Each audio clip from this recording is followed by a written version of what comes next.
Irán pensó que había vencido a Trump. Esa es la historia que Teherán se contaba a sí misma durante semanas. Y luego ocurrió lo de la isla Karg, y esa historia se desmoronó en tiempo real. Así que hablemos exactamente de qué pasó y por qué las próximas 72 horas podrían importar más que cualquier otra cosa que hayamos visto en toda esta guerra hasta ahora. Aquí está el momento que necesitan entender primero, porque sin él nada de lo demás tiene sentido. En junio, el presidente Trump tenía un paquete de ataque cargado, definido y listo para ejecutarse. Publicó en Truth Social que el ejército estadounidense golpearía a Irán muy fuerte esa noche de jueves, horas después de terminar una ronda de ataques aéreos el día anterior. Y luego, horas más tarde, lo retiró. Canceló el ataque, citando conversaciones renovadas con Teherán. Los precios del petróleo cayeron en el momento en que se conoció la noticia, y en Teherán eso se trató como una victoria. Se interpretó como prueba de que si simplemente se mantiene la posición el tiempo suficiente, si se sigue haciendo ruido sobre el estrecho de Hormuz y se mantienen a los negociadores hablando, el presidente estadounidense termina cediendo. Esa es la historia que el régimen le contó a su propia gente. Esa es la historia que se repitió en los medios estatales. Lo hicimos retroceder. Le llamamos el farol y se rindió. ¿Quieren saber qué tan equivocada resultó estar esa lectura? Retrocedamos un momento, porque el contexto aquí importa y no quiero saltármelo. Esta guerra no comenzó la semana pasada, comenzó el 28 de febrero, cuando ataques israelíes y estadounidenses golpearon a Irán en una ola de apertura coordinada. Y el entonces líder supremo de Irán, Ali Khamenei, murió en esos ataques iniciales. Su hijo, Mocha Khamenei, asumió el rol de sucesor, y para un régimen que había pasado casi medio siglo construyendo toda su identidad en torno a la idea de un liderazgo clerical intocable, las primeras 24 horas por sí solas ya fueron un golpe que nadie vio venir.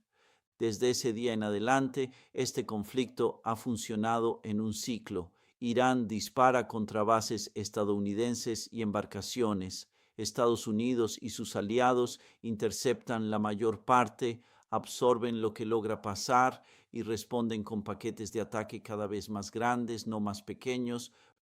Y funcionando por debajo de toda esta guerra desde el primer día, ha estado esta única isla, la isla Karg, de 5 millas de largo, frente a la costa de Irán en el Golfo Pérsico, a unos 20 metros del continente. No parece gran cosa en un mapa. Parece una coma de coral flotando en agua azul, pero esa pequeña coma maneja cerca del 90% de todo lo que Irán exporta en petróleo crudo.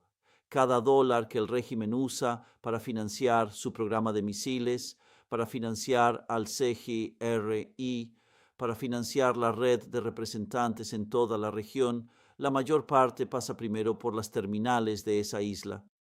Así que el 13 de marzo, Estados Unidos la golpeó con fuerza. El presidente Trump anunció en Truth Social que el Comando Central estadounidense había llevado a cabo lo que él llamó uno de los ataques más poderosos en la historia de la región, y dijo que el ataque destruyó por completo todos los sitios militares en la isla Karg, más de 90 posiciones militares iraníes separadas en esa isla, eliminadas en un solo ataque. Y aquí está el detalle que realmente lo explica todo sobre la estrategia en juego. Estados Unidos evitó deliberadamente golpear la infraestructura petrolera en sí, no porque no pudiera, sino porque todavía no quería. Piensen por un momento en lo que eso realmente significa. El mensaje no fue, vamos a estrangular tu economía esta noche. El mensaje fue, podemos ver cada centímetro cuadrado de tu activo económico más importante del planeta. Acabamos de borrar todo lo que construiste para defenderlo y elegimos a propósito no tocar la parte que te genera dinero. Y eso no es misericordia, eso es una demostración. Es Estados Unidos diciendo, no nos hemos quedado sin opciones aquí, simplemente estamos eligiendo no usarlas todavía, y esa elección es enteramente nuestra para revertir cuando decidamos revertirla. Detengámonos un momento en el material bélico, porque las plataformas involucradas en un ataque así dicen tanto como la lista de objetivos. Un ataque diseñado para eliminar más de 90 posiciones separadas en una sola noche, mientras evita quirúrgicamente los tanques de almacenamiento y los brazos de carga situados justo al lado de esas posiciones, no es algo que se haga con un puñado de aviones entrando y soltando lo que sea que llevan en el estante. Eso requiere municiones guiadas de precisión, datos de selección de objetivos en tiempo real y casi con certeza una combinación de armas de largo alcance capaces de golpear un edificio específico desde decenas de millas de distancia sin necesidad de sobrevolar directamente el objetivo. Requiere apoyo de guerra electrónica, despejando el panorama primero para que cualquier radar o defensa aérea iraní que aún pudiera estar funcional en el momento de aproximación quede cegado antes de que el paquete principal siquiera se acerque. Y requiere reabastecimiento aéreo, porque los paquetes de ataque que operan a este tipo de distancia, lanzados desde portaaviones en el mar Arábigo o desde bases posicionadas alrededor del Golfo, no tienen el alcance para merodear y reatacar sin cisternas, manteniéndolos abastecidos en el aire. Las propias fuentes de Reuters sobre el posicionamiento previo al ataque del 17 de julio en Jordania mencionan específicamente aviones de combate adicionales y cisternas de reabastecimiento siendo trasladados a la región de antemano, lo cual indica que la acumulación para lo que venga después en la isla Karg no comenzó la semana pasada, se ha estado preparando desde hace tiempo.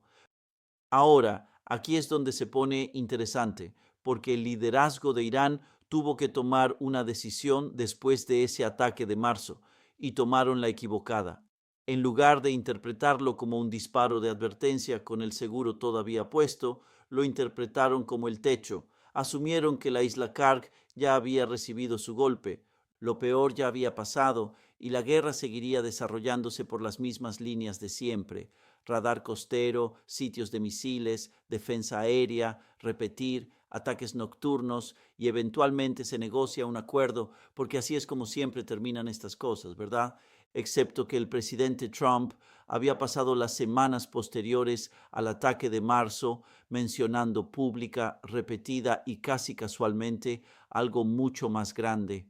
En una entrevista con el Financial Times a finales de marzo, le preguntaron directamente si Estados Unidos podría apoderarse por completo de la isla Karg, no solo bombardear sus defensas, sino realmente tomarla y mantenerla.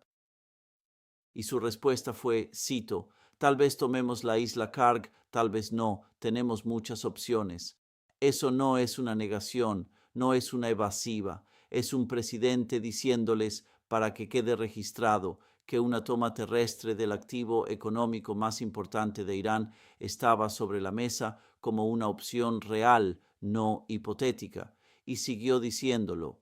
A lo largo de la primavera, Trump amenazó repetidamente con, en sus palabras, hacer volar y destruir por completo las plantas eléctricas de Irán, sus pozos petroleros y la propia isla Karg si no se llegaba a un acuerdo, y el estrecho de Hormuz no se reabría al tráfico marítimo.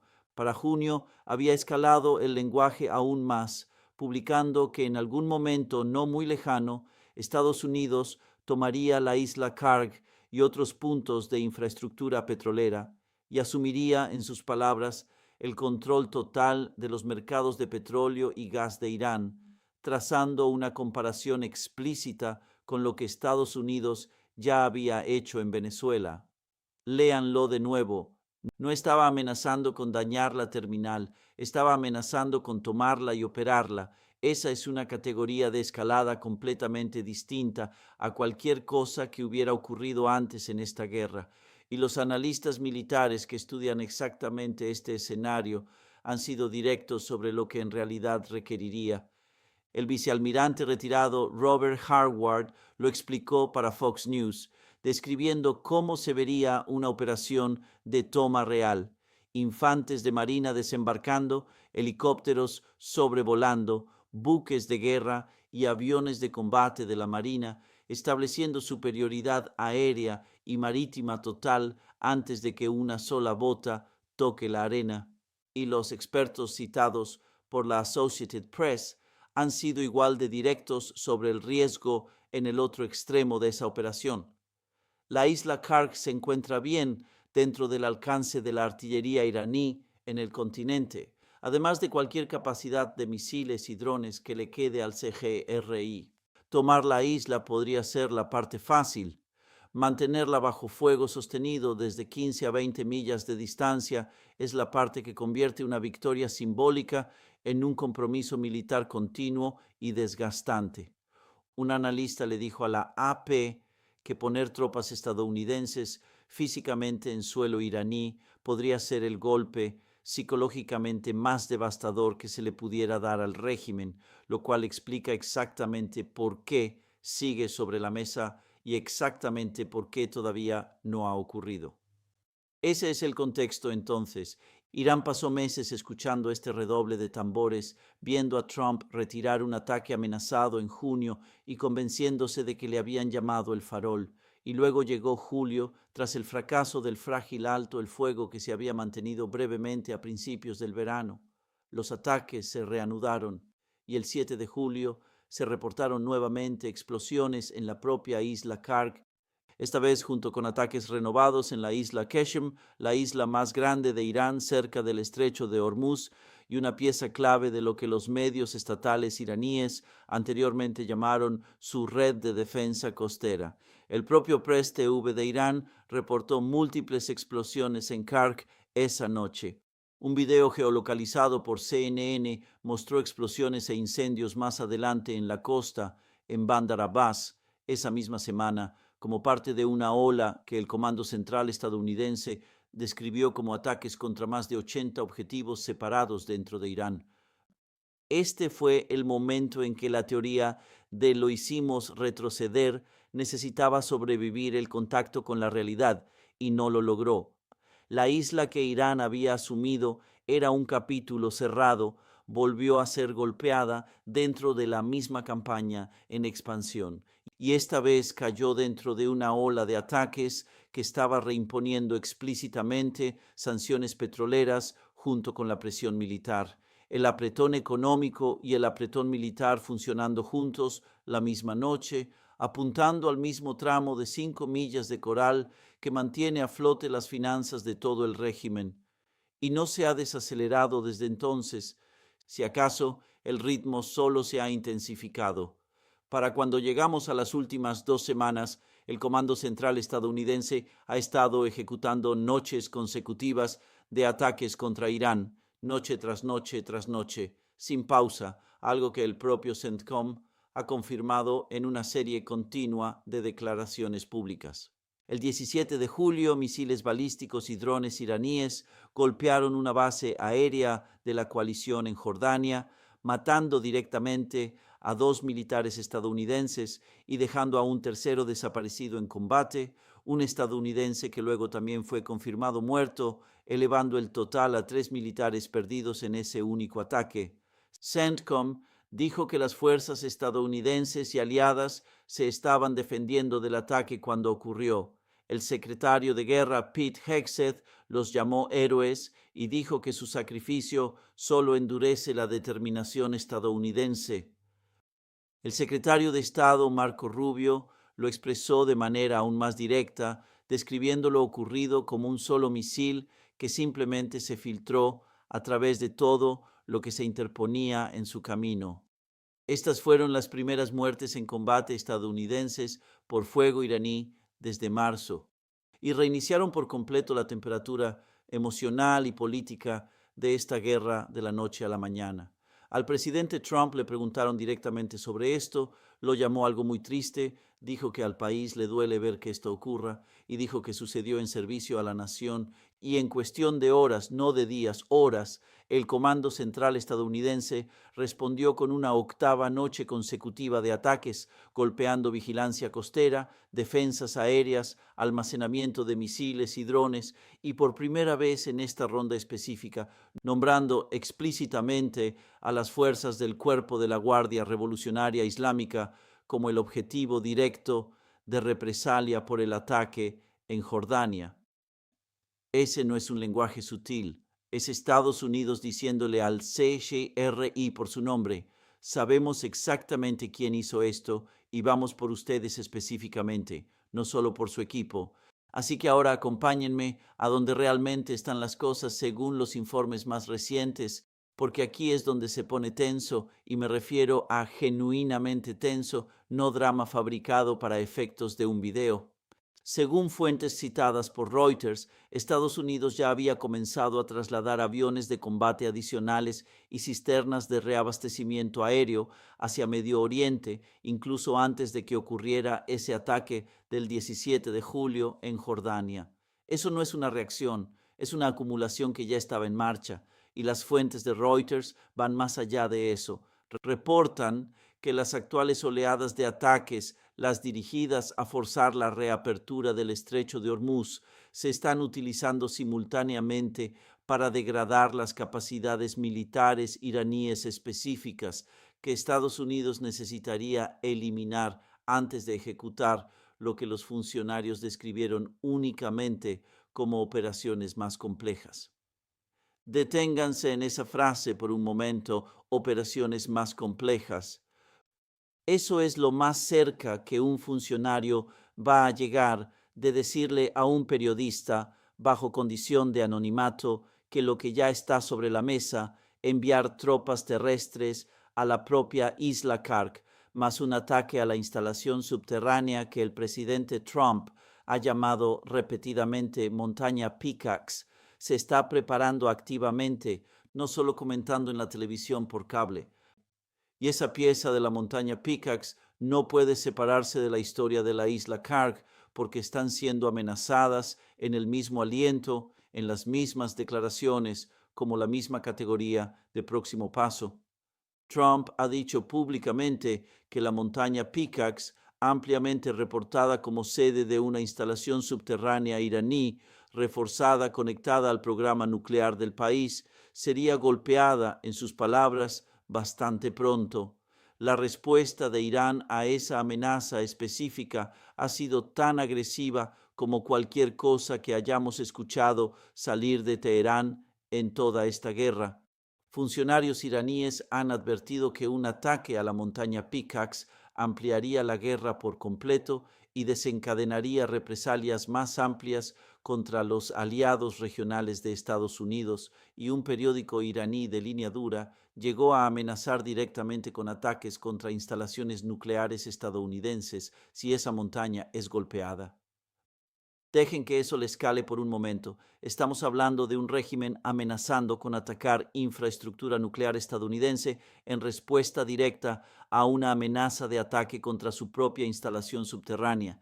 Ese es el tipo de escalada retórica que o bien no significa absolutamente nada, fanfarronería vacía de un gobierno que ha hecho faroles constantemente durante toda esta guerra, o significa que genuinamente estamos más cerca del borde de algo mucho más grande de lo que el público en general está considerando actualmente. Y quiero que noten algo más enterrado en esa información de CENTCOM. La toma de la isla Karg y el ataque a la montaña Pickaxe están siendo discutidos por funcionarios estadounidenses como piezas conectadas de la misma fase siguiente, no contingencias separadas, la misma fase. Mientras tanto, el costo humano sigue aumentando en ambos lados, y creo que es importante que no perdamos de vista eso.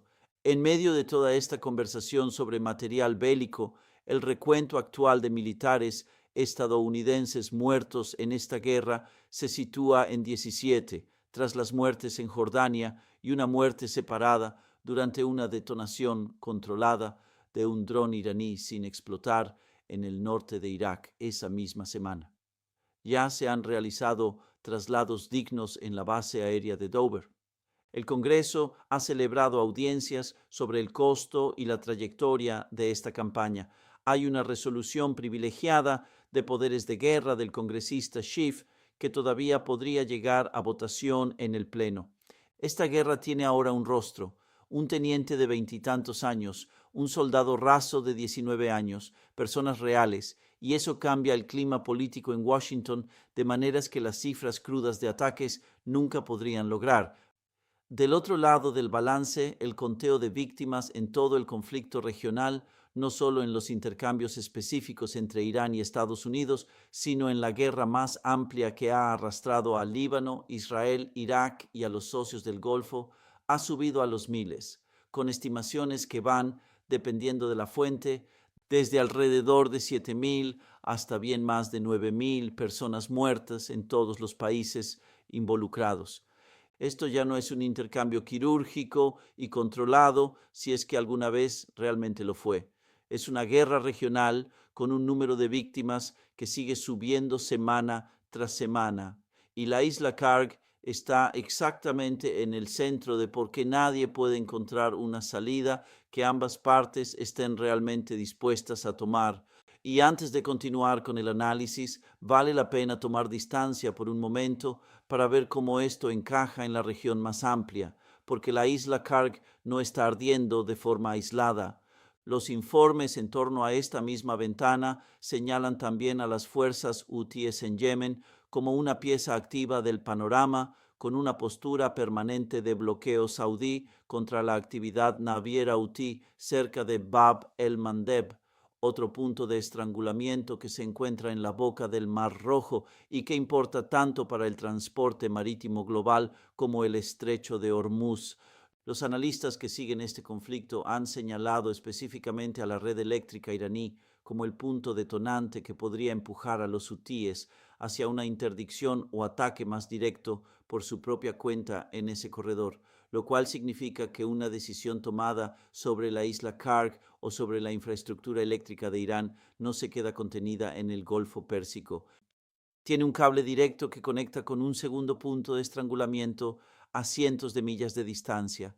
Sumen a esto la presión diplomática continua en torno al Líbano, donde los informes apuntan a negociaciones en curso sobre un retiro israelí del sur y presión sobre el desarme de Hezbollah, y comienzan a ver la verdadera forma de todo esto. Esto nunca fue una guerra entre dos países, es un sistema de presión regional con la isla Karg en el centro de la mitad económica y la montaña Pickaxe en el centro de la mitad militar, y cada otro punto de tensión en la región esencialmente esperando a ver cuál de esos dos dominós cae primero. Entonces, ¿por qué la isla Karg específicamente?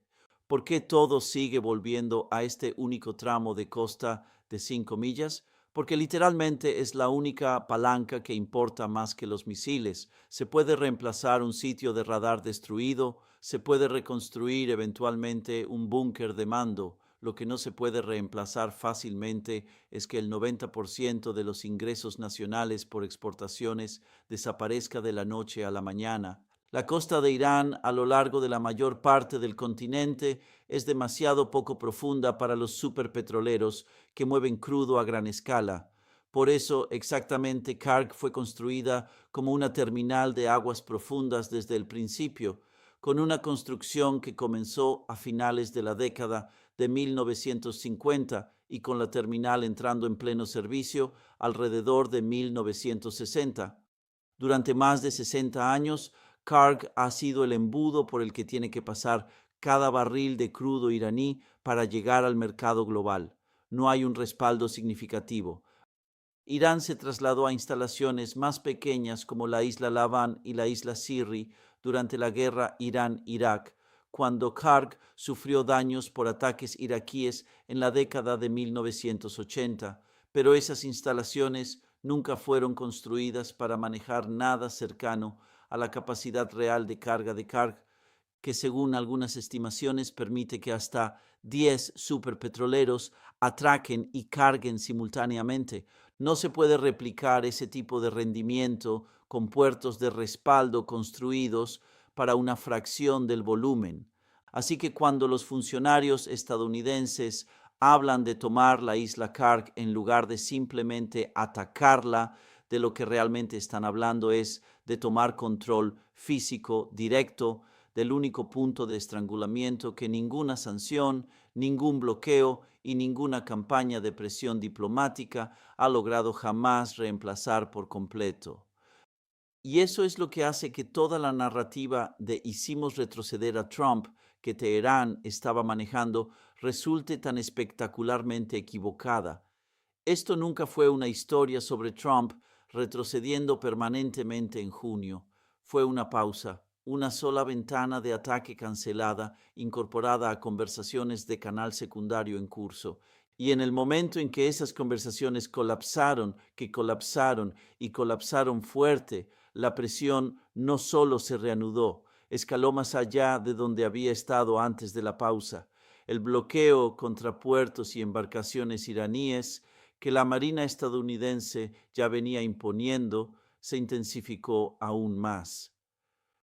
Los precios del petróleo que habían caído en el momento en que se canceló ese ataque de junio se recuperaron con fuerza, con el crudo Brent estabilizándose en el rango alto de los $80, según los informes más recientes, un repunte que ya ha revertido aproximadamente un tercio de la caída de precios que siguió al intento de alto el fuego de la primavera anterior. Y pendiendo literalmente sobre todo esto, en este momento hay una fecha límite legal contundente. La sección 122 de la Ley de Comercio de 1974 autorizó un recargo global del 10% sobre importaciones vinculado a este conflicto y esa autorización expira por operación de la ley el 24 de julio, el día 150 desde que entró en vigor. Esa no es una fecha límite política blanda que alguien pueda extender discretamente con un memorando. Es un reloj estatutario contando regresivamente hacia esta semana, superpuesto directamente sobre una guerra que acaba de cobrar sus primeras muertes de combate estadounidenses desde marzo, superpuesto sobre una amenaza permanente contra la isla Kark, superpuesto sobre una amenaza permanente contra la montaña Pickaxe. 3 relojes de cuenta regresiva separados, todos convergiendo más o menos en el mismo puñado de días. Hablemos por un momento de lo que realmente requeriría a nivel operativo una toma de la isla Kark, porque creo que la gente escucha tomar la isla e imagina algo tan simple como accionar un interruptor. No lo es.